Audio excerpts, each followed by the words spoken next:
سلام و عرض ادب خدمت دوستان عزیزم، امیدوارم خوب باشید. با جلسه آخر از مدیریت ریسک پراپ ها در خدمتتون هستم. خب مطالب جلسه قبل رو با هم آموختیم. توی این جلسه میخوام یه مقدار تکمیل ترش کنیم و یه جمع‌بندی بکنیم و یک سیستم مدیریت ریسک خوب داشته باشیم. فراموش نکنید برای داشتن مدیریت ریسک باید قبلش ما یه سیستم داشته باشیم، یعنی اجرای یک ریسک درست بعد از ساختن یک سیستم معاملاتی هست. بنابراین قبلش باید اون مسائلی که راجع به بک تست و فوروارد تست بود رو رعایت بکنید و سیستم و اج سیستمتون معلوم باشه تا بریم سراغ ریسکی که باید انتخاب بکنیم و چگونه اون ریسک رو مدیریت بکنیم. یه قضیه‌ای که ما توی پراپ ها باید در نظر بگیریم اینه که ما همیشه قرار نیستش که خیلی کامل رفتار بکنیم. ممکنه اول پراپت بره توی سود، خب وقتی میره توی سود ما با اون ریسکی که اندازه گرفتیم میتونیم حتی یک پله هم ببریم بالا. یعنی مثلا سیستم ما بین 75 صدم تا یک می اومدیم ترید میکردیم، حالت پایش 75 صدم بود، تا یک هم اجازه داشتیم میتونی تا یک هم مثلا ببری ریسکت رو. برای حالتی که مثلا نیم هست ریسک پایت تا 75 صدم هم ببری. وقتی بالای 5% توی سودی میتونی با ریسک بهتری معامله بکنی. وقتی از 0 تا 5% هستی، یعنی حالت این که بالانس اولیه یا 5% تو سودی، با اون ریسک پایت باید ترید بکنی. اگر افت 3 تا 5% داشت، یعنی 3 تا 5% اومدی زیر حالت در حقیقت نرمال، پیشنهاد ما اینه که با ریسک 33 صدم ادامه بدی. چرا؟ چون الان توی این حالت فقط حفاظت و ریکاوری حساب برای ما مهمه. برای بیشتر از 5% باید بری روی 25 صدم تا بتونی حسابت رو ریکاوری کنی، هر چقدر هم که سخت باشه، چون حالت ریکاوری میشه برای ما اولویت. و بعد از مثلا 2 تا ریسک متوالی هم باید چیکار بکنی؟ خودت رو 24 ساعت استرس بدی، بازیابی روانی کنی و بعد برگردی به معامله. خب یه قضیه‌ای که پشت این ریاضیات هست اینه که ضرر و حالت جبران متقارن نیست با حالتی که سودسازی میکنی. یعنی چی؟ یعنی اگر شما 20% افت حساب داری، برای اینکه برسی به اون اندازه حساب اولیت 25% باید سود بسازی. 50% افت حساب تو 100% باید نسبت به اون بالانس اون لحظه سود بسازی. هرچین عمیق‌تر بشه این قضیه، این شیبه تندتر میشه. بنابراین ما باید جوری مدیریت بکنیم که نریم تو اون شیبه تنده که بخوایم ریکاوری سخت داشته باشیم. تو این جدول هم اگر نگاه بکنید، برای حالت 5% افت شما 5% باید سود بسازی، برای 10% 11% باید سود بسازی، برای 20% افت 25% باید سود بسازی. هر چقدر این سنگین تر میشه، ببینید 40% حساب بره توی ضرر، 67% نسبت به اون بالانس باید سود بسازی تا برسی نقطه اولت. بنابراین این کنترل این شیب خیلی مهمه. واسه همینه که اینا میایم این ریسکا رو کم میکنیم. ما یه سیستمی داریم به نام کلی، ولی توی پراپ ها جواب نمیده. خب کلی میگه آقا مثلا طبق این فرمول وین ریت منهای این پرانتز یک منهای وین ریت تقسیم بر آر سیستمت. خب یه عددی بهت میگه آقا اگه با این درصد ریسک بیای تو معامله، حسابت رشد عجیب غریب میکنه. میدونی برای چه زمانی؟ برای که حساب کوچیک رو میخوای رشد بدی. شما فکر کنید که سیستمت 50% وین ریت داره، آر 1/2، با ریسک 25% اگر بیا ریسک کنید بیشترین بازدهی خواهید داشت. همونطور که ریسکش بالاست ولی بیشترین بازدهی رو هم داره. ولی تو پراپ ها به علت این که ما مانع جذب کننده داریم که اون بالانسیه که شما درآدانتون میخوره، 1/5 عدد کلی پیشنهاد میشه که مثلا برای این سیستم در میاد یه چیزی حدود 0.5%. و ما باید یه حرکتی بزنیم که بتونیم حساب برگردونیم. بعد ضمن که ما افق زمانی محدودی هم داریم، باید یه جوری تریدامون بچینیم که به اون افق زمانی هم نرسیم. و نصف این کلی، عدد کلی هم زیاده. میدونید چی میشه؟ انقدر ریسک میره بالا که شما در حقیقت با یه استاپ میتونید حسابتون رو بتر کنید. این مال زمانیه که شما یه حساب خیلی کوچیک دارید، مثلا یه حساب $200 شارژ کردید. $200 برای شما مهم نیست و میخوایی رشد عجیب غریب روش انجام بدی با ریسک بالا. ولی پراپ دقیقاً برعکسه، یک ابزار بقا در پراپ. ولی پراپ دقیقاً برعکسه، ما یک ابزار بقا نیاز داریم و بقا توی پراپ اولویت داره. بنابراین ریسک جوری باشه که سود هم منطقی باشه. یعنی باید ریسک جوری باشه که سود هم منطقی باشه، نه سود بزرگ نه ضرر بزرگ. چون در قالب یک عدد بزرگی داریم ترید میکنیم. مثلا یک حساب 50k شما اگر بتونید 10% بسازید $5000 سود ساختید و عدد قابل توجهی که شما از هیچی $5000 سود ساختید. این باید حواستون کاملا به این قضیه باشه که ریسکاتون رو معقول انتخاب بکنید. بیایم مهندسی معکوس بکنیم روی یک پراپی که یه سری قوانین داره. مثلا من اینجا مفروضات رو گرفتم و گفتم 8% تارگتش، درادان حد اکثر 10%، 30 روزم مهلت داره، ریسکم 0.5% انتخاب میکنم، آربار سیستمم 1:2 اینو از قبل به دست آوردم، نرخ بردم 45%. اج معاملاتی طبق فرمولی که داشتیم محاسبه میکنیم. مثلا برای مثال شده 35 آر. سود مورد انتظار در هر معامله گفتیم ریسکمون این آر یعنی ریسک دیگه، داریم 0.5% ریسک میکنیم. یعنی من انتظار دارم با تمام ضررها و سودهایی که میسازم در کل سیستمم به ازای هر معامله اینقدر سود بسازه که اینجا شد 175,000. خب حالا من 8% مگه نباید پاس کنم؟ تقسیم بر 175,000 بکنم 46 تا معامله انجام بدم در حالت عادی. خب با تمام سود و ضررام با همین آربار 2 من باید پراپ همون پاس کنم. خب ما 22 روز کاری رو هم در نظر بگیریم، 46 رو تقسیم بر 22 کنیم، یه چیز دوربر 2 معامله 2 خورده معامله در روز کافیه برای اینکه ما بتونیم پراپمون رو پاس کنیم. بنابراین قرار نیست ما تعداد معاملات زیادی داشته باشیم. برای یک سیستم با ریسک 0.5% کمترین ریسک، آربار 1:2، نرخ برد پایین و این در حقیقت اج معاملاتی، ما 46 تا معامله انجام بدیم با احتمال بالا اگه سیستم رو درست رعایت کنیم پاسش میکنیم. بنابراین نریم تو قضیه اوورترید. اینا همه ریاضیاته بچه‌ها.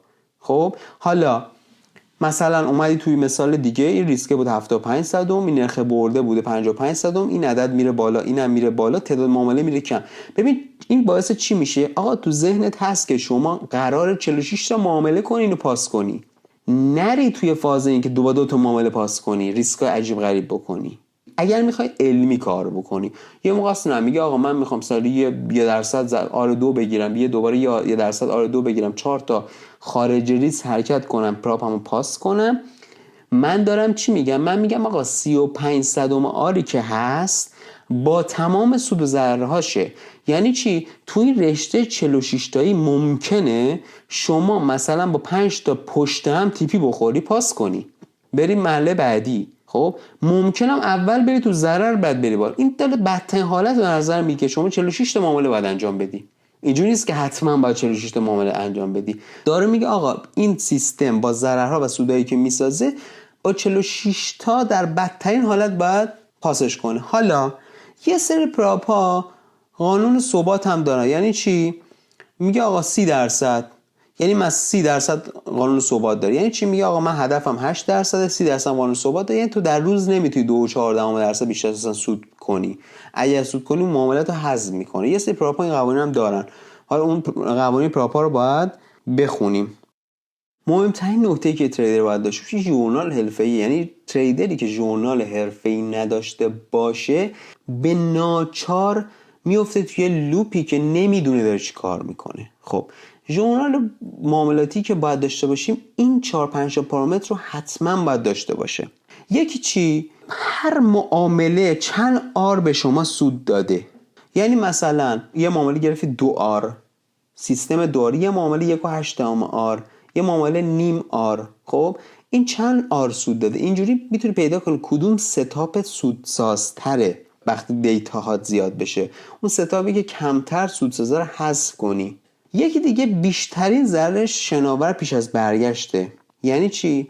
یعنی اگر مثلا تو استاپاتو 40 پی پی میگیری ولی میبینی همه معاملات داره از 10 پیپ مثلا برمیگرده، خب چه کاری که 40 پیپ بگیری؟ چرا؟ چون وقتی شما استاپتو کوچیک کنی خب و ببینی که مثلا اکثر معاملات 10 پیپ میره تو ضرر ولی شما 40 پیپ گرفتی و کوچیکش بکنی، باعث میشه آروار سیستمت بره بالا. نکته بعدی بیشترین سود شناوره. یه موقع هست ببینید معاملاتتون تا کجا میره. مثلا میره تا 3 شما تو 1 میبندی، میبینی آقا معامله من داره تا همیشه تا 3 میره ولی من تمام میکنم معاملاتم سر به سر بسته میشه، تو 1 بسته میشه، روی 1.5 بسته میشه. یادداشت کنید که آقا من 1.5 سود کردم ولی معامله من تا 3 رفته بود. این یعنی شما مشکل خروج داری، یعنی باید خروجات کار کنی. خب وقتی خروج درست تر باشه، بار بالاتر باشه، قاعدتا چی میشه؟ نتیجت هم بهتر میشه. نکته بعدی جلسه و حالت ورودته. تو کدوم سشن داری ترید میکنی؟ لندن، نیویورک، آسیا، ساعت دقیقه. ببینی که کدوم جلسه زیانده ای. مثلا برای شخص خودم من تو لندن خوب نبودم، لندن رو حذف کردم. اینو از یه دیتایی اومد که من حذفش کردم. خب و وضعیت روانی که داری اون لحظه، آرومی، عجولی، در حال جبرانی، عصبانی، چه حالتی داری؟ خب بدترین حالت در حال جبرانه. چرا؟ به خاطر اینکه در حال جبران، زمانی که میگه در حال جبران، یادتونه گفتم ریسک رو باید بکنی 25 صدم. شما چون میخوای سریع جبران کنی، میری میکنی 1% دوباره استاپ میخوری، میری میکنی مثلا 1.5% از سیستم خارج میشی. بدترین حالت زمانی که توی درادان باشی و بخوای جبران کنی و اگر از سیستم خارج بشی، بزرگترین آسیب روی تریدر اینجا میتونه ببینه. بزرگترین آسیب روی تریدر اینجا میتونه ببینه و شما حتما به این قضیه میرسید که یک روزی به سیستم پایبند باشید و تا مادامی که تو این لوپ بیافتید، هر چقدر هم ترید کردن بلد باشید، تکنیکالتون خوب باشه، قطعا شکست خواهید خورد.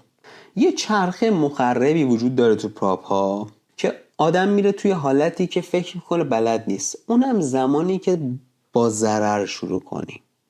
وقتی با ضرر شروع میکنی، وارد ناراحتی و فشار میشی، حجمت رو افزایش میدی، این ضرره بزرگتر میشه. چرا؟ چون تو ناراحتی و فشاری از سیستم خارج شدی. بعد ترس و انفعال میاد سراغت، چون رفتی وارد یک چاه شدی، میخوای بیای بیرون، حالا اصلا نمیتونی ورود کنی چون میترسی که درادانت بخوره. یه جایی هم که ورود نکردی، انفعال داشتی، مارکت پریده، ورود بدهنگام میکنی، فومو میگیری و حذف و چالش رو خواهی داشت. این بزرگترین چرخه‌ایه که طبق تحقیقات کسانی که پراپ شرکت کردن پراپو اینجوری از دست میدن، زمانی که با ضرر شروع میکنن و این چرخه ادامه دار رو خواهند داشت. ببین بچه‌ها، انضباط واقعا یک ویژگی اخلاقی نیست، توی کار ما یک لازمه و یه معماری تصمیم گیریه. یعنی اگر نداشته باشی، منم اگر دیسیپلین نداشته باشم، قطعا به ضرر معاملاتم منجر میشه.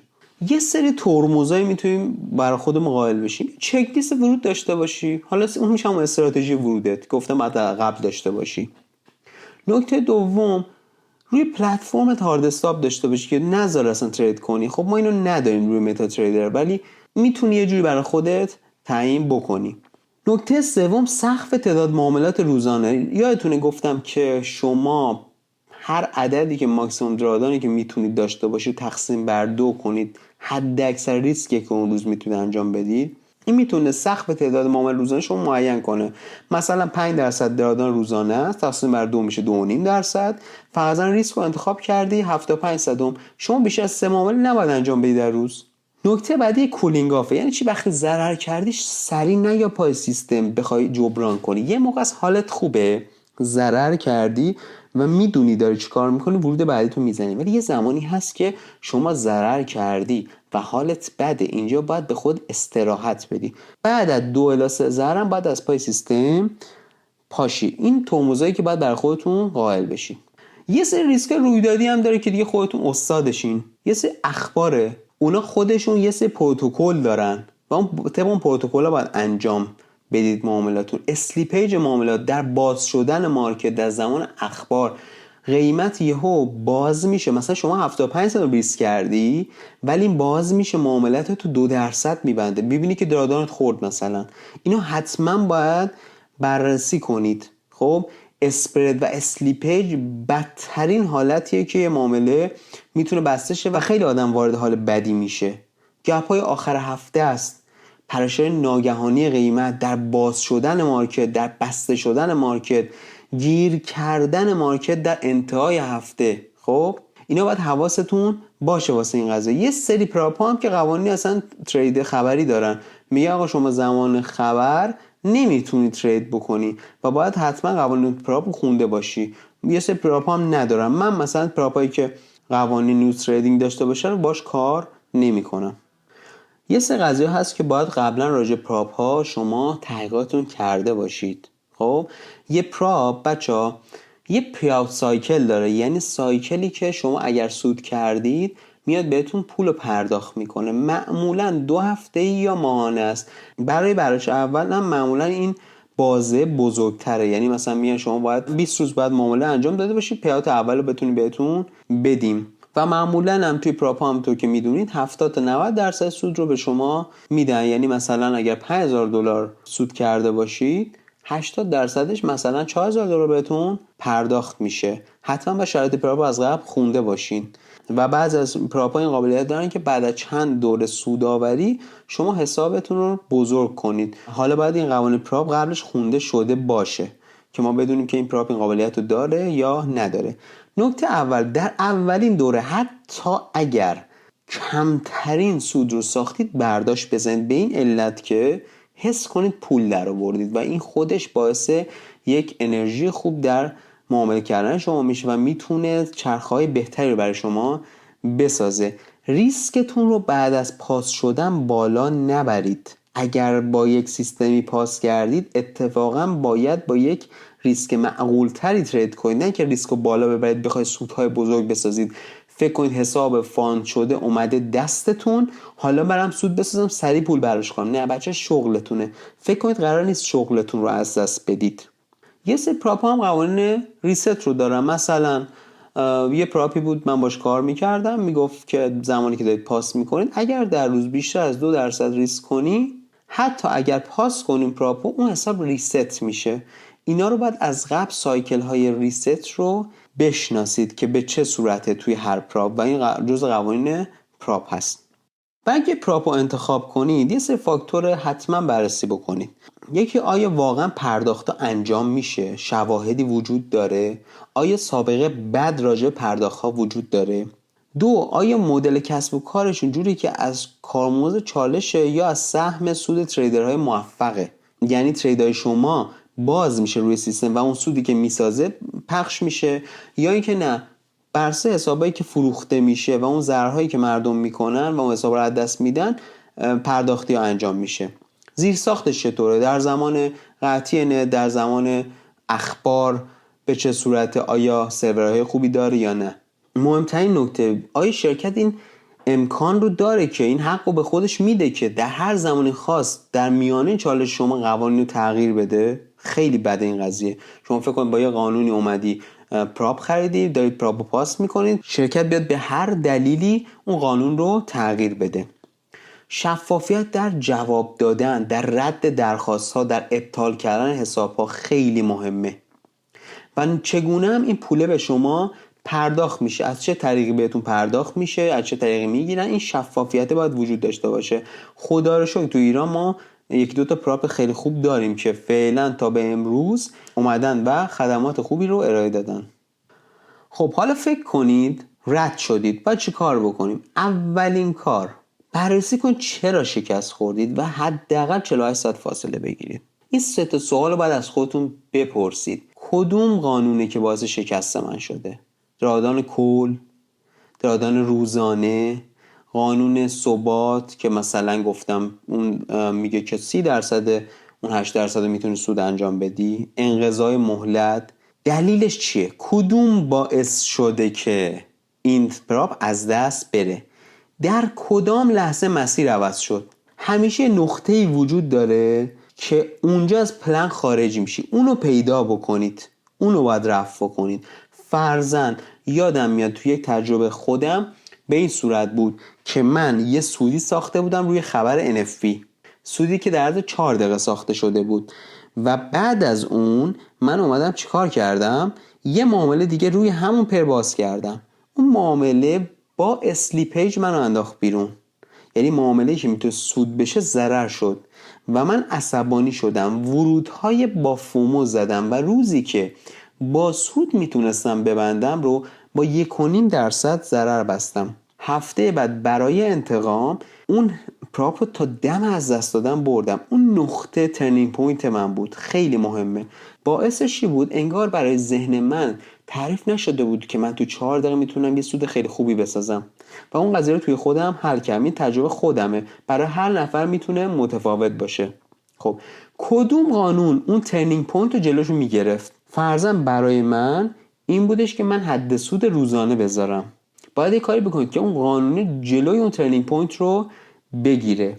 خب پس حالا که میخواید برگردی و دوباره پراپ بخری، شرط اول این 3 سوال از خودت بپرس و قانون مکانیکی برای خودت بذار. شرط دوم 20 تا معامله روی یک حساب دمو یا حساب کوچیک بزن. و شرط سوم این بودجه اضافیت باشه، یه جور نباشه که تو به هر قیمتی بخوای بیای سراغ پراپ ها و یه پراپ بخری و پولاتو خرج کنی و بندازی خودت توی فضای ریسکی. برای اینکه دوره هم بشه میخوام مفاهیم پراپ ها رو دوباره باهاتون یه دوره کرده باشم. یکی این که ما یک نوع پراپی داریم که اصلا یک مرحله‌ایه که بهش میگم وان استپ چالش. خب درادانش سختگیرانه تره. مثلا میگه آقا روزی 3% میتونی ضرر کنی ولی یه بار اگه به حد سود من برسی 1 مرحله‌ای پاس میشی. یه سری هست که اکثرا همینجوری 2 مرحله‌ایه، یک بار تو یک مرحله میگن 10% سود بساز، مرحله دوم میگن 5% سود بساز که بهت حساب رو بدن. یه قضیه هست که یه حساب بهت میدند مستقیم ولی هزینهش بالاتره. اینو ما توی ایران نداریم. اینو برای کسی آوردم که تو خارج هست. مستقیم حساب میخره، مثلا به جای که پولش باشه $800 هست $8000. هیچ آزمونی نداره، اسپرداش سنگین‌تره، پروفیت اسپلیت یا تقسیم سودش هم کمتره و حساب نهایی هم بهش میگن فاندد اکانت، یعنی حسابی که بعد از پاس کردن چالش بهتون میدن. یک درادان روزانه داریم که معمولا 4 تا 5% میگن بر اساس اون ساعت ریست سرور که هر روز بر هر پراپ متفاوته. مثلا معمولا 33 دقیقه شبه، میگه نسبت به عددی که اون 33 دقیقه شب حسابت بود 5% یا 4% میتونی افت داشته باشی. یه ماکسیموم درادان داریم که سقف کل مجازتونه، برای اینکه ما چند درصد میتونیم در کل درادان داشته باشیم. یه ابزورینگ بریره که همون عددی که شما بهش برسی حساب از دست میره، چیز خاصی نیست. هم درادان رو شما بیای در حقیقت کم کنی از حسابت. مثلا یه حساب $100,000 اگر درادان کلش 12% باشه 88,000 تا برسه اون حساب از دست میره. واسه همینم نمیتونیم روی پراپا ریسک عجیب غریب انجام بدیم چون توی عددی از دست میرن. یه عبارت دیگه داریم به نام پروفیت تارگت که میگن آقا شما برای اینکه پراپ باز کنید 8 تا 10% مثلا باید حسابتو ببری توی سود. یه قانون ثبات داریم که میگن شما فرضاً 30% هدف کلت اگر بیشتر در روز سود کنی اون ما حساب نیست. یعنی مثلا اگر 10% حساب پاس میشه این عدد 30% شما روزی حق نداری بیشتر از 3% سود کنی. کار به ریسکت نداره. با هر سیستمی بیشتر از 3% سود کنی معاملات یا حذف می‌کنی یا پراپ ازت میگیره. یه مینیمم تریدینگ دیز داریم، میگه حداقل برای اینکه شما این پراپ رو پاس کرده باشید یه تعداد روزی باید معامله کرده باشید.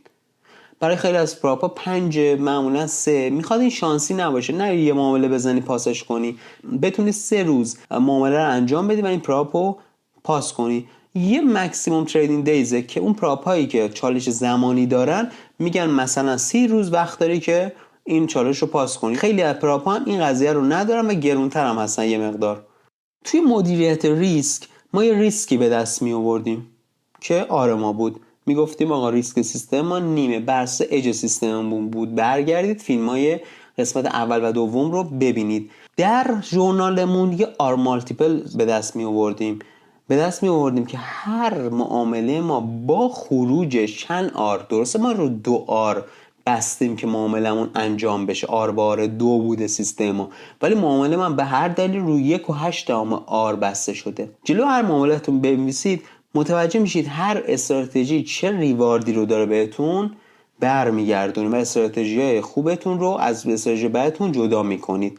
بیشترین ضرر و بیشترین سود شناوره که گفتم این معلوم میکنه که شما آیا زود معاملتون میبندی یا آیا حد ضرر بزرگ میذاری. این قضیه اصلاحش خودش میتونه بهبود ببخشه سیستم معاملاتی و خیلی مهمه یاد داشتین. یکی از نقاط عطف معامله‌گری من این قضیه بود، حتما این رو لحاظ بکنید. کورلیشن ریسک هست که بهتون یاد داده بودم که چگونه مدیریت بکنید پوزیشن هایی که از یک جنسن. مثلا روی یورو و پوند با هم معامله میگیری چه رفتاری باید داشته باشی. توی جلسات قبلی راجع به این صحبت کردیم. چند تا آفت هست که همتون میدونید. اینا تو پراپ بیشتر از همه به سراغتون میاد. ریونج تریدینگ یعنی ترید انتقامی. بلافاصله پس از ضرر برای جبران میرسه معاملات عجیب غریب انجام میدی. معمولا هم زمانی که با ضرر شروع بشه این قضیه میاد سراغتون.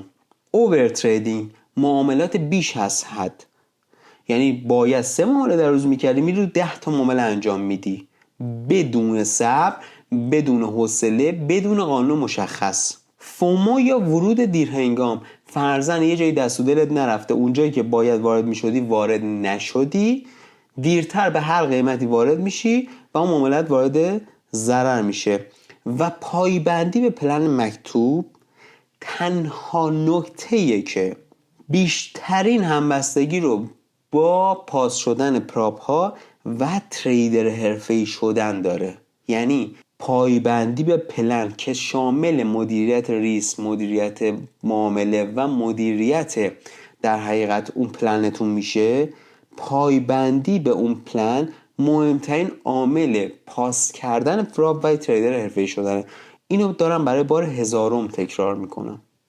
یه سری فرمولا به کار گرفته بودیم برای اینکه مدیریت ریسکمون رو بچینیم. اولی پوزیشن سایز بود که من این رو حتما از اکسپرت های متا تریدر استفاده بکنید. اتوماتیک بهتون پوزیشن سایز رو بر اساس ریسکتون میده.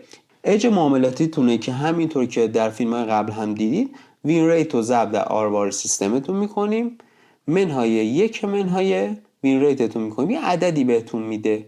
آر بار بریک ایون هست که بهتون میگه چه آر به آری اگر ترید بکنی بر اساس وین ریت تازه سر به سری. مثلا برای 50% فکر میکنم اگر آر بار 1 داشته باشی تازه سر به سری. بنابراین با سیستم تو جوری انتخاب کنی آر بارت بالاتر از 1 باشه که بخوای سوده بشی. کپیتال یونیت یا تعداد معاملاتی که میتونی در روز داشته باشی. من حتما اینو ارجاع میدم به این قضیه دیلی ریسک باجت، یعنی شما در روز میتونی چقدر ریسک کنی. همون اول گفتم طبق قانون میگن مثلا 5% رو ادا میکن، این زد در نیم کن میشه چقدر؟ میشه 2.5%. اینجا این عدد رو تقسیم بر ریسک سیستمت کنی، تعداد معامله‌ای که میتونی در روز انجام بدی و بیشتر از اون سیستم شما رو وارد خطر میکنه. و اینم عددیه که شما چند درصد نیاز دارید تا سیستم رو تازه ریکاوری کنید که یه عددی بود اگه یادتون باشه. مثلا وقتی 10% شما سیستمتون وارد ضرر شد 11% نیاز داشتی که حساب وارد ریکاوری بکنی. و این فرمولا رو در طول این فیلم ها براتون قرار دادم، صرفا اسلایدش رو آوردم که اگه خواستید یادداشت کرده باشید. برای جمع‌بندی من چک لیست براتون آماده کردم که هر وقت این چک لیست رو داشتید میتونید شروع کنید به پاس کردن یک پراپ. اول اینکه مبنای درادان روزانه رو بشناسید که میگه برای هر مثلا پراپ چقدره و ساعت ریست سرور کی هست. ساعت ریست سرور چرا مهمه؟ چون 5% از ساعت ریست سرور خونده میشه. قسمت 2، آیا این درادانه استاتیک یا تریلینگه، یعنی بر اساس عدد بالانس یا بر اساس ایکویتی. یعنی اگر معاملتون وارد 5% ضرر بشه و بعد برگرده توی سود، آیا پراپتون از دست میره یا نه؟ توی اکثر پراپ ها این قضیه تریلینگه، یعنی روی ایکویتی میبرن قضیه رو. به صورتی که شما اگر معاملتون وارد 5% ضرر بشه، معاملتون باز باشه، استاپتون بیشتر از 5% بشه، حد سودم بخوری، شما پراپ رو از دست میدی. تایید ریسک رو طبق ریسک آف روینی که توی جلسه دوم با هم آموختیم داشته باشید. سعی کنید ریسک رو زیر 75% نگه دارید و کپیتال یونیتتون رو هم بالای 20. بودجه ریسک روزانه‌تون داشته باشید که تو اسلایدهای قبلی هم بهتون یاد دادم. تعداد معامله که تو این جلسه یاد گرفتیم از روی عدد اج بیرون بکشید که انتظار داشته باشید که در بدترین حالت چند معامله باید انجام بدم که این پراپ پاس بشه و این قضیه کمک میکنه که شما نخواهید خیلی زود پراپتون رو پاس کنید و ریسک‌های عجیب و غریب انجام بدید. نکته بعدی سقف ریسک‌های همزمان جفتای همبسته است. مثلا طلا و نقره، یورو، پوند، بیت کوین و اتریوم، اینا رو اگر دارید با هم باز میکنید چجوری رفتار کنید. نکته بعدی در آن واحد چقدر میتونید ریسک کنید. برای خیلی از پراپ ها این عدد 2 الی 3% هست و بیشتر از این اگر ریسک کنید حساب رو از شما میگیرن. نکته هفتم، یک ژورنال کامل باید داشته باشید از همون پارامترهایی که تو اسلایدهای قبلی گفتم. هر وقت این 7 قسمت رو داشتید شروع کنید به خرید پراپ و شروع چالش جذاب پراپ. حتما تو این راه موفق میشید. به ریاضیات اعتماد کنید و یک سیستم شلخته نداشته باشید. این فیلم یوتیوب میتونه برای شما یک نقطه شروع جدید باشه. بنابراین یک بار برای همیشه سیستم داشته باشید و روی سیستمتون حرکت بکنید. در انتها برای همتون آرزو موفقیت میکنم و باید بدونید که پاس کردن پراپ آزمون پیشبینی بازار نیست. آزمون مقاومت در برابر وسوسه و اجرای سیستم درسته. ریاضیاتش رو تو این 3 جلسه یاد گرفتید. باقیش به خودتون بستگی داره، به انضباطتون، به نظرتون، به سیستمی که میچینید. یک بار برای همیشه سیستم داشته باشید و لذتش رو بچشید. موفق و مؤید باشید.